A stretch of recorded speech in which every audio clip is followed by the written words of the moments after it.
جی ناظرین، اور یہ فارمولہ شاید انہی کے پاس ہے. سینیٹر شبلی فراز صاحب میرے الفاظ نہیں ہیں، شوکت ترین صاحب جن کے پیچھے آپ لوگ آج کل پتہ نہیں کتنے محبت اور چاہ سے ان کو لانا چاہ رہے ہیں، فائنانس منسٹری کی بھی غالباً آفر کی ہے، وہ کہہ رہے ہیں آپ نے تو معیشت کا بیڑا غرق کر دیا 2.5 سال میں. دیکھیں جی، پہلی بات تو یہ ہے کہ جیسے پشتوں میں ایک کہاوت ہے کہ جو نشانہ باز جو تماشبین ہوتا ہے وہ نشانے کی بالکل بلز آئی میں وہ مارتا ہے. تماشبین دے نخ منزولی، یہ پشتوں میں کہتے ہیں. اب شوکت ترین صاحب نے جو باتیں کی ہیں میں تو اس سے بالکل اتفاق نہیں کرتا. حالانکہ میرا وہ تجربہ نہیں ہے، بینکر میں بھی رہ چکا ہوں، اور ایک بیسکس چیز ہے کہ جو انٹرسٹ ریٹس ہوتے ہیں وہ ہمیشہ بنیادی طور پہ ایک جو جس کو کہ ریئل انٹرسٹ ریٹس کہتے ہیں تو وہ آپ کی انفلیشن کے مطابق ہوتے ہیں. مثلا اگر انفلیشن 10% ہے تو آپ کے جو انٹرسٹ ریٹس ہیں وہ 12% کے قریب ہوں گے، کیونکہ آپ کی جو 2% ہے وہ آپ کی ریئل انکم ہے. باقی جو ہے جو انفلیشن ہے اس کو نیوٹرلائز کرنے کے لیے جو انٹرسٹ شوکت ترین صاحب کو نہیں پتا جب یہ بات کر رہے تھے. دیکھیں شوکت ترین صاحب جو بھی بات کر رہے ہیں وہ ظاہر ہے کہ اپنا ایک بزنس بھی کیا ہے، انہوں نے بینکس بھی چلاتے رہے ہیں، لیکن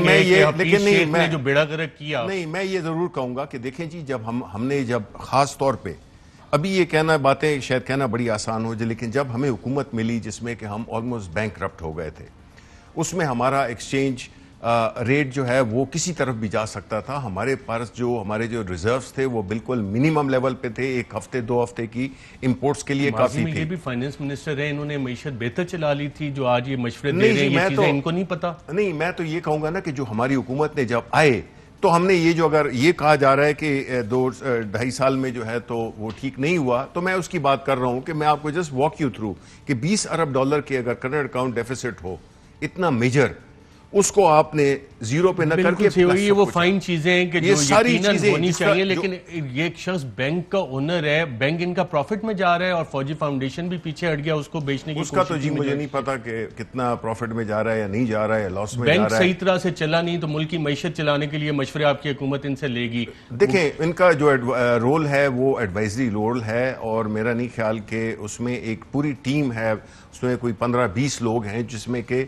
مختلف وہ آئیڈیاز دیتے ہیں، اس کو پھر وہ کیا جاتا ہے. خبریں چل رہی ہیں کہ عماد اظہر ڈمی فائنانس منسٹر ہوں گے اور پیچھے بیٹھ کے یہ چلائیں گے. دیکھیں پرائم منسٹر کی آپ کو میں ایک کوالٹی بتاؤں، بہت کوالٹیز ہیں، اس میں سے ایک یہ ہے کہ وہ ہمیشہ وہ جانتے ہیں، وہ رسک بھی لیتے ہیں. انہوں نے عماد اظہر، آپ کو یاد ہوگا کہ ورلڈ کپ میں انضمام جس کو کہ پہلا ڈیبیو تھا، اس کا مطلب ہے ایک بالکل نیا کھلاڑی تھا، اور اس کو ورلڈ کپ جیسے میچ میں اس کو پروموٹ کر کے بھیج دیا، وہ انضمام الحق بن گیا. جو ہمارے جو اس وقت جو فائنانس منسٹر ہیں عماد اظہر، ایک پرومیزنگ ینگ مین جو کہ آرٹیکولیٹ بھی ہے، جو کہ چیزوں کو سمجھتا بھی ہے، اس کا ایکسپیرینس بھی، اس کو کوئی اتنا ایشو نہیں ہے. تو انشاءاللہ ہم یہی سمجھتے ہیں. تو خیر آپ لوگوں نے خود بھی پوائنٹ آؤٹ کیا کہ جو ای سی سی کو جب انہوں نے پہلی دفعہ چیئر کیا تو اس پہ ان کو کسی نے غلط بیانی بھی کی کہ نہ وزیر اعظم جو ہیں وہ انڈیا سے ٹریڈ کی انہوں نے اجازت دے دی ہے، تو آپ اس کو اپروو کر دیں. اور میں اسپیسیفک ہو جاتا ہوں تھوڑا کہ رزاق داؤد صاحب نے کہا ان کو یہ بات، اور کیونکہ ناظرین رزاق داؤد صاحب کی اس سے پہلے ٹویٹ باقاعدہ طور پہ منظر عام پہ ان کی ٹویٹر ٹائم لائن پہ، جس میں وہ باقاعدہ طور پہ کہہ رہے ہیں کہ بھارت سے کراس بارڈر ٹریڈ کھولنے کے لیے اور کاٹن یارن منگوانے کے لیے بائی لینڈ روٹ تمام اقدامات کیے جانے چاہیے، اور اس میں سمری پیش کی جائے گی ای سی سی کو، تاکہ ملک میں کپاس اور یارن اگلے آنے والے مہینوں میں موجود رہے. اور میں ناظرین آپ کو سینیٹر شبلی فراز صاحب باقاعدہ طور پہ ماشاءاللہ سے چیئرمین بھی رہ چکے ہیں سینیٹ کی standing committee on commerce and textile industry, اور ایک میٹنگ میں انہوں نے جس طرح سے، بلکہ میں اس کا بیک گراؤنڈ بتا دوں، جس طرح شوگر سکینڈل ہوا، شوگر ایڈوائزری بورڈ کے جو چیئرمین تھے رزاق داؤد صاحب تھے، جن کو کہ کمیٹی رپورٹ آنے کے بعد صرف شوگر ایڈوائزری بورڈ کے چیئرمین سے ہٹا دیا گیا. پیٹرولیم کمیشن میں بھی ان کا کردار ہے، 8 اور 18 جون کی جو میٹنگز ہیں اس میں بھی ان کا نام آتا ہے. ان کی آئی پی کو 14 ارب روپے ملنے، اور جس طرح یہ اب کہا جا رہا ہے کہ جی ملک میں کپاس کی کمی ہو گئی ہے، یہ میں نہیں کہہ رہا، یہ سینیٹر شبلی فراز صاحب نے senate standing committee on commerce and textile industry میں پوائنٹ آؤٹ کیا تھا، اور یہ سوال کیا تھا کہ جناب یہ ایکسپورٹ آف یارن کی کس نے اجازت دے دی ہے؟ Sugar and rice worth 1 billion to China, of which 700 million was only yarn. اور اس سے انہوں نے باقاعدہ اس کمیٹی میں کہا کہ جناب اس سے ہماری لوکل انڈسٹری کو شارٹیج ہو جائے گی, کمی ہو جائے گی. تو سینیٹر وزیر خٹک نے کمیٹی کو بتایا کہ جناب پی ایم کے ایڈوائزر کامرس ٹیکسٹائل انڈسٹری رزاق داؤد صاحب چائنا گئے تھے اور چائنیز ڈیمانڈ آئی تھی اور انہوں نے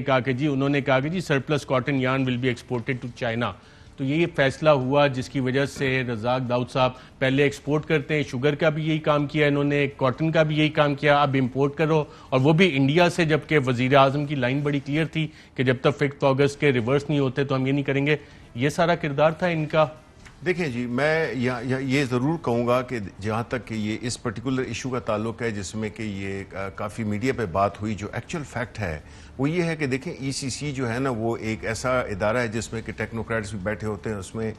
پولیٹیشنز بھی بیٹھے ہوتے ہیں, لیکن وہ اسیس کرتا ہے اس کی جو اکنامک وائبلٹی ہے, اس کی جو فائنینشیل وائبلٹی ہے اس ٹرانزیکشن کی, اس کو ایویلیویٹ کرتے ہیں, پھر اپنی ریکمنڈیشنز دیتے ہیں. وہ چیز آتی ہے کیبنٹ میں. کیبنٹ میں چونکہ پولیٹیکل لوگ بیٹھے ہوتے ہیں, وہ لوگ ہوتے ہیں جو کہ جواب دہ ہوتے ہیں. سوداگر بیٹھے ہوتے ہیں تو وہ سودا کرنے کی بات کریں گے, اور پولیٹیشین اس نے عوام کو جواب دینا ہوتا ہے. نہیں, ناٹ نیسیسری. رزاق داؤد صاحب سوداگر نہیں ہے. نہیں, دیکھیں بات یہ ہے رزاق داؤد صاحب سوداگر نہیں ہے. نہیں, فاروق اپنا رزاق داؤد صاحب کے اپنے بزنس ہوگا, وہ میں اس سے وہ نہیں کر رہا, لیکن میں یہ کہہ رہا ہوں کہ اس میں صرف رزاق داؤد صاحب نہیں بیٹھے ہوتے, اس میں اور بھی بہت سے لوگ ٹیکنوکریٹس بھی بیٹھے ہوتے ہیں, اور ان کا کام جس طرح میں نے کہا ہے کہ وہ اسیس کرتے ہیں. اسسٹ ایڈوائزر نہیں کہا نا کہ انڈیا کے ساتھ ٹریڈ کرو, انہیں نہیں پتا تھا 5 اگست کا سٹیپ ہے, ریورس نہیں ہوا, نیشنل سیکیورٹی کمیٹی کا ڈیسیژن ہے, پارلیمان کی ریزولوشن موجود ہیں, سینٹ کی ریزولوشن ہے, نیشنل اسمبلی کی ریزولوشن ہے, اور اس طرح کا ایڈوائزر جو کہ خود آپ نے کہا سوداگر ہے, وہ کشمیر کے سودے کی بات کر رہے ہیں. نہیں, کشمیر کے سودے پہ کسی نے بات نہیں کی, اور نہ کوئی کر سکتا ہے, اور نہ کسی کو کوئی الاؤ کرے گا, اور نہ انہوں نے کی ہے.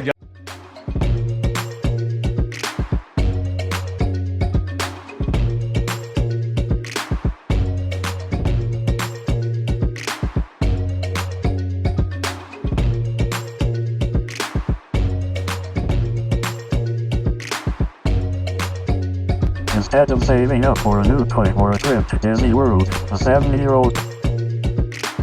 بدلاً من توفير لعبة جديدة 来自阿拉巴马州的一名7岁女孩没有花